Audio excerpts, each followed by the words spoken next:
Bonjour et bienvenue sur Livre Interdit. Aujourd'hui, nous allons parler d'un pouvoir si immense, si fondamental, que peu de personnes réalisent son existence. Un pouvoir qui a construit et détruit des empires. Un pouvoir qui a changé le cours de l'histoire à maintes reprises.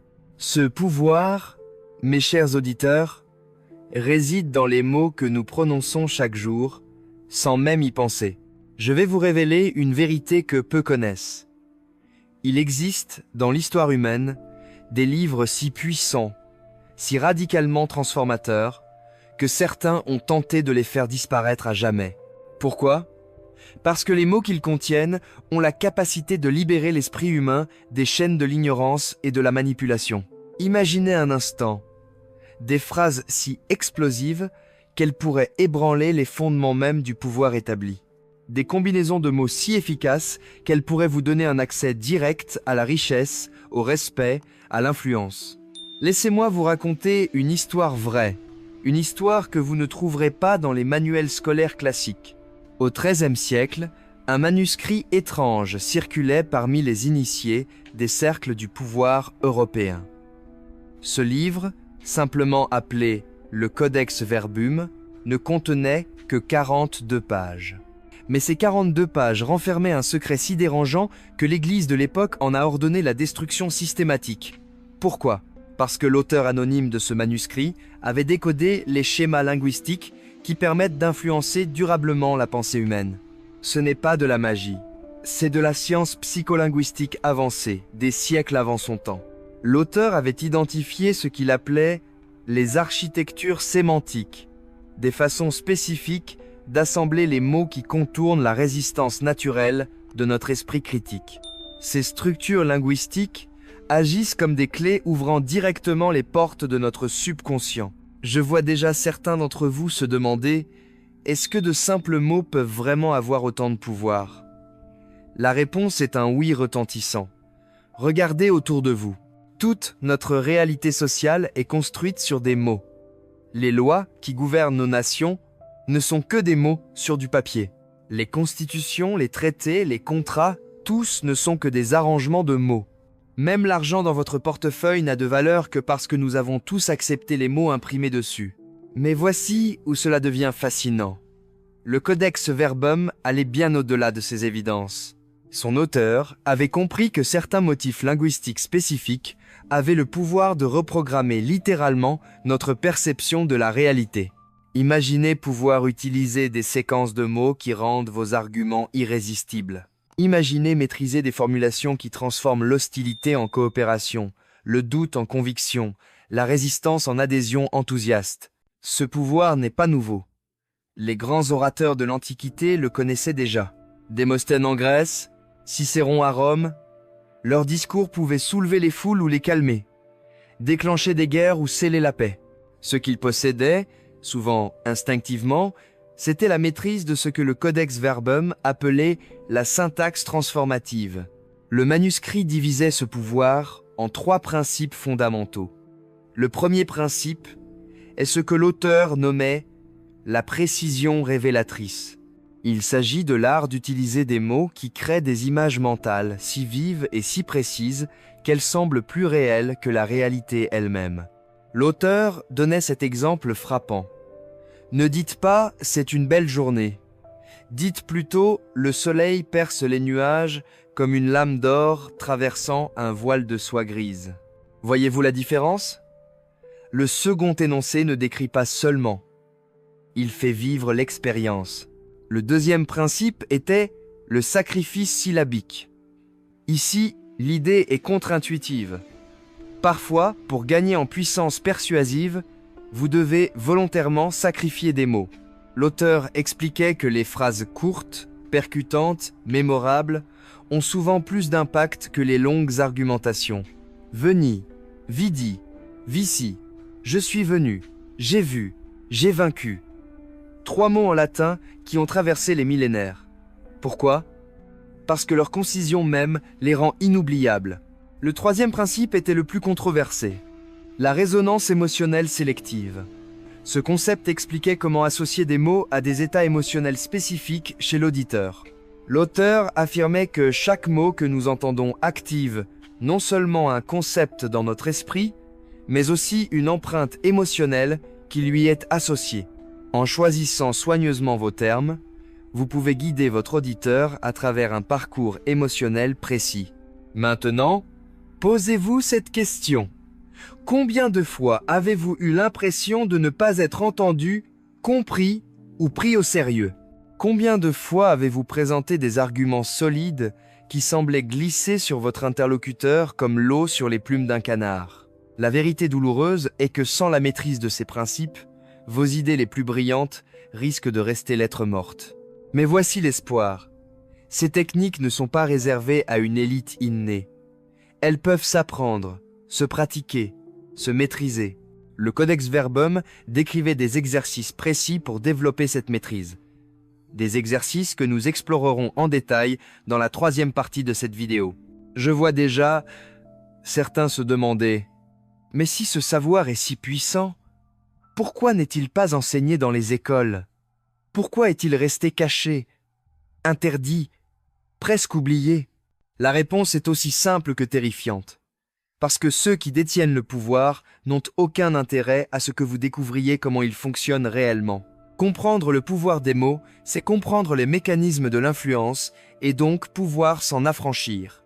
Pensez-y, pendant des siècles, la maîtrise de l'écriture et de la lecture était l'apanage d'une petite minorité, clergé, noble, érudit.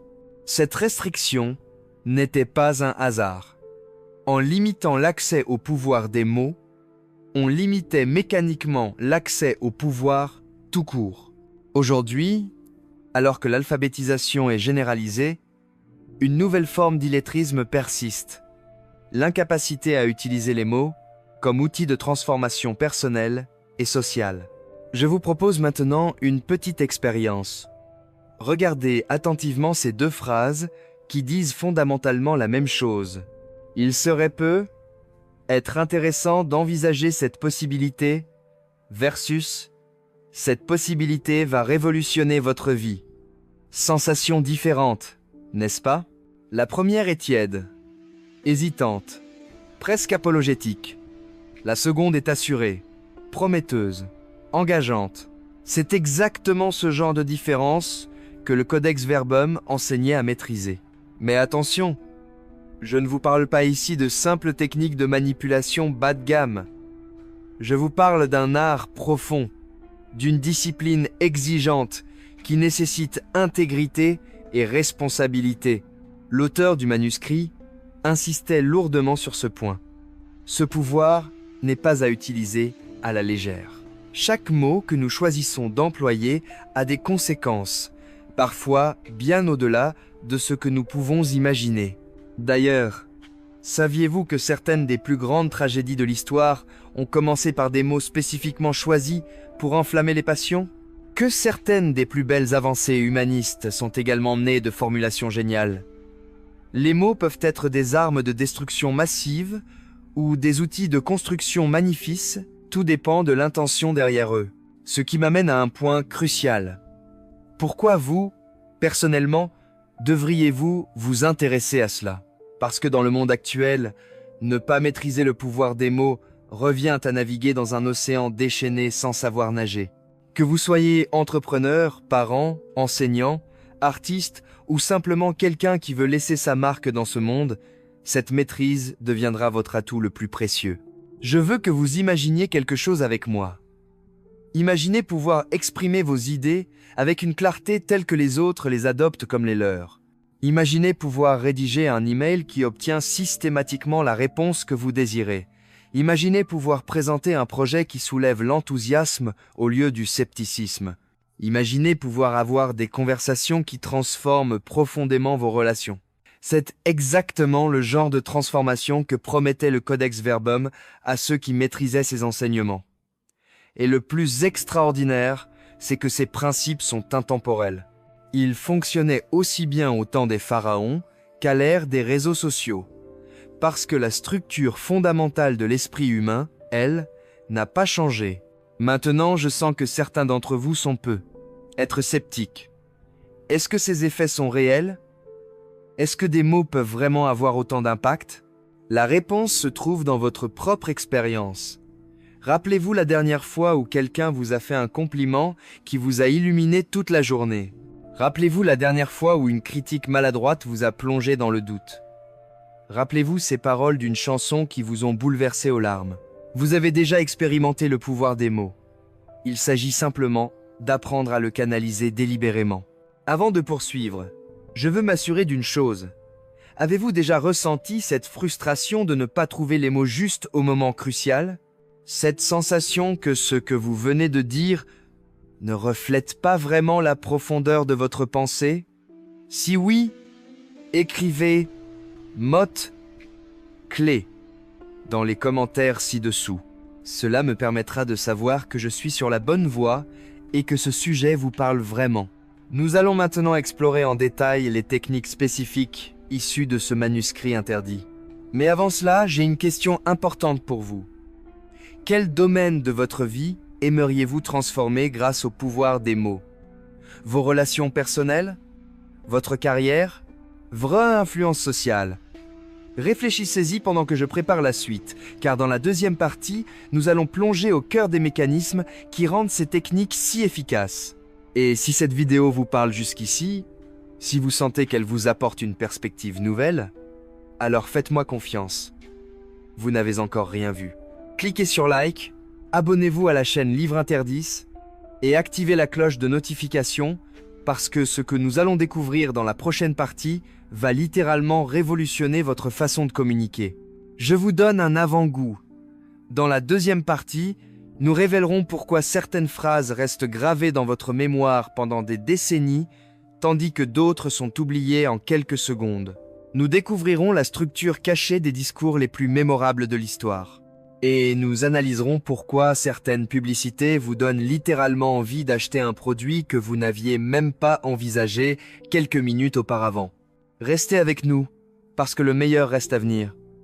Et souvenez-vous, ceux qui maîtrisent les mots maîtrisent leur destin. À très vite pour la suite. Je vous retrouve pour cette deuxième partie cruciale où nous allons dévoiler les mécanismes précis qui confèrent aux mots leur pouvoir de transformation.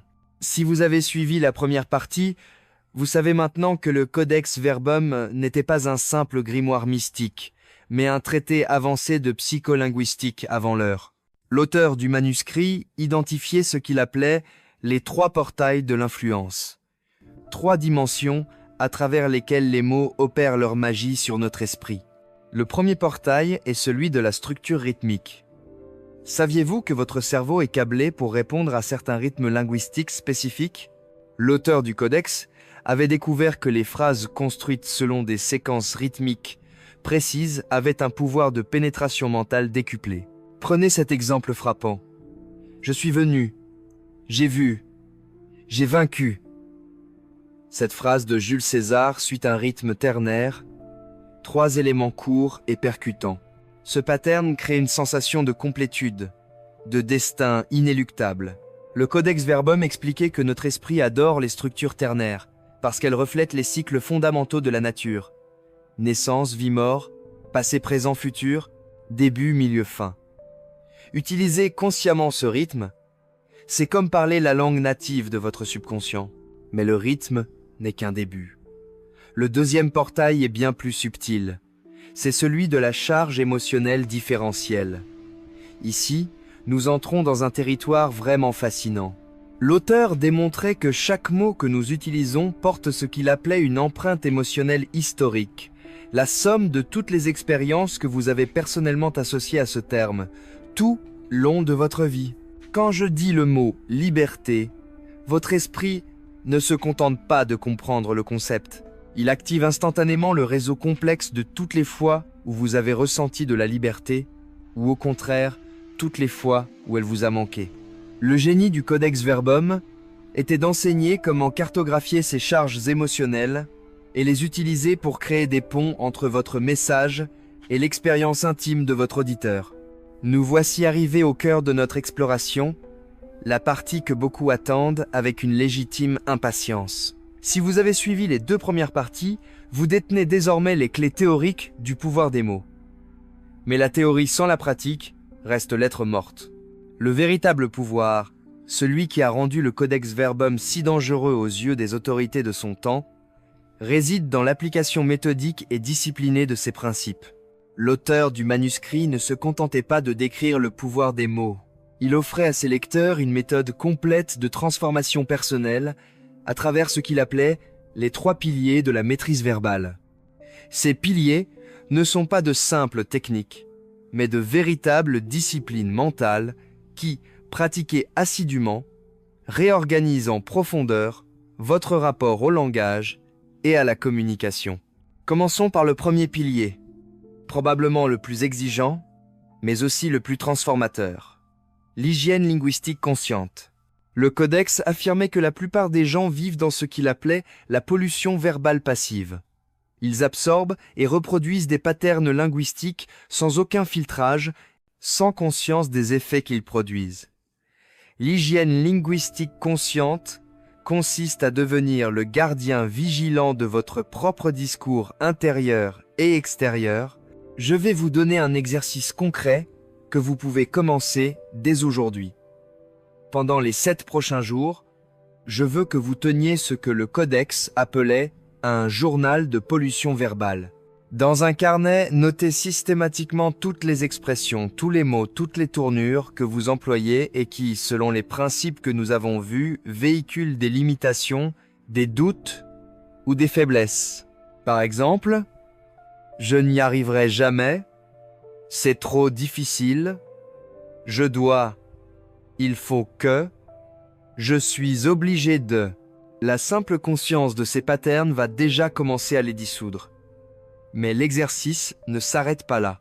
Chaque soir, reprenez votre journal et réécrivez systématiquement chaque phrase limitante en une phrase porteuse de pouvoir. Je n'y arriverai jamais devient je n'ai pas encore trouvé la méthode qui me convient. Je dois devient je choisis de. C'est trop difficile devient. Ce défi va me permettre de développer de nouvelles capacités. Au bout d'une semaine de cette pratique, votre discours et votre mental auront déjà considérablement évolué. Le deuxième pilier est sans doute le plus fascinant, la cartographie émotionnelle du lexique. Ici, nous entrons dans un territoire d'une subtilité extraordinaire. L'exercice consiste à créer votre propre dictionnaire des charges émotionnelles que portent les mots pour vous personnellement. Prenez un carnet vierge et créez 3 colonnes. Dans la première, listez des mots courants. Dans la deuxième, notez l'émotion principale que chaque mot éveille en vous.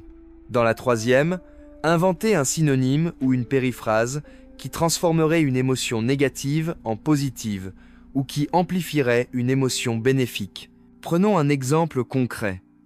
Le mot « échec » pourrait éveiller chez vous de la honte ou de la frustration.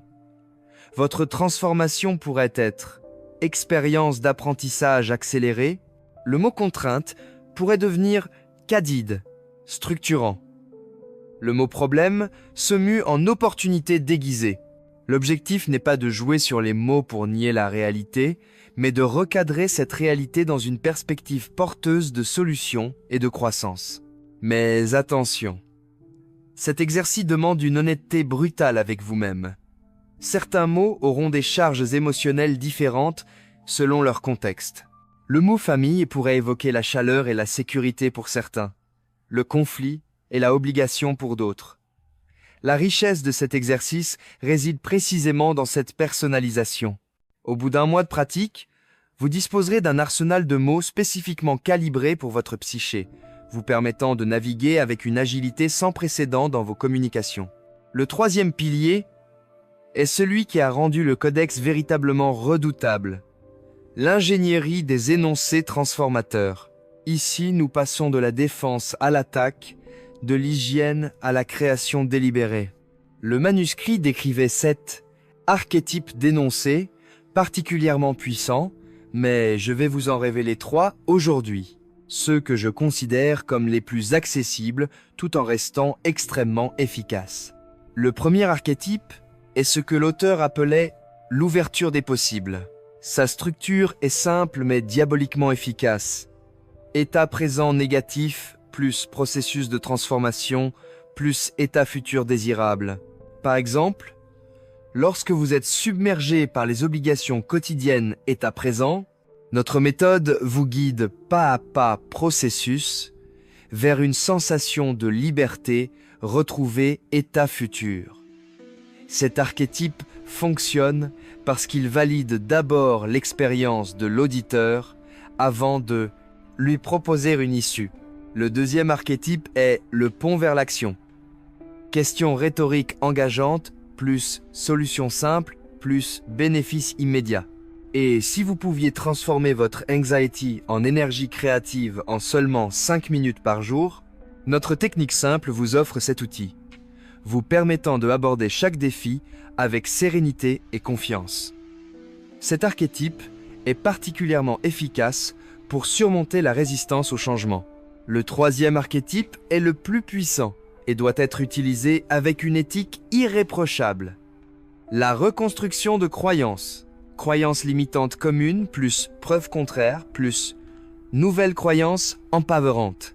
Beaucoup pensent que le succès demande des sacrifices impossibles, croyances.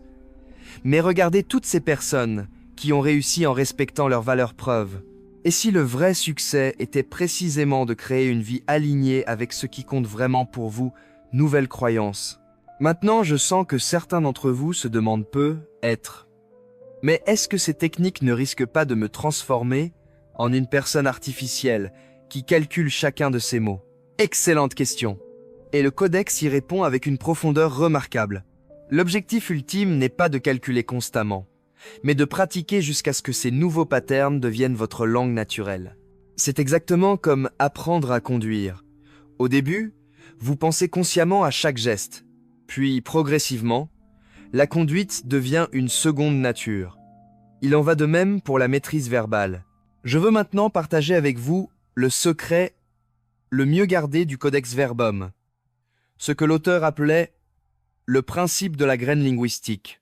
Selon ce principe, certains énoncés particulièrement bien construits ont la capacité de continuer à travailler l'esprit de votre interlocuteur longtemps après votre conversation, comme des graines qui germeraient dans son inconscient.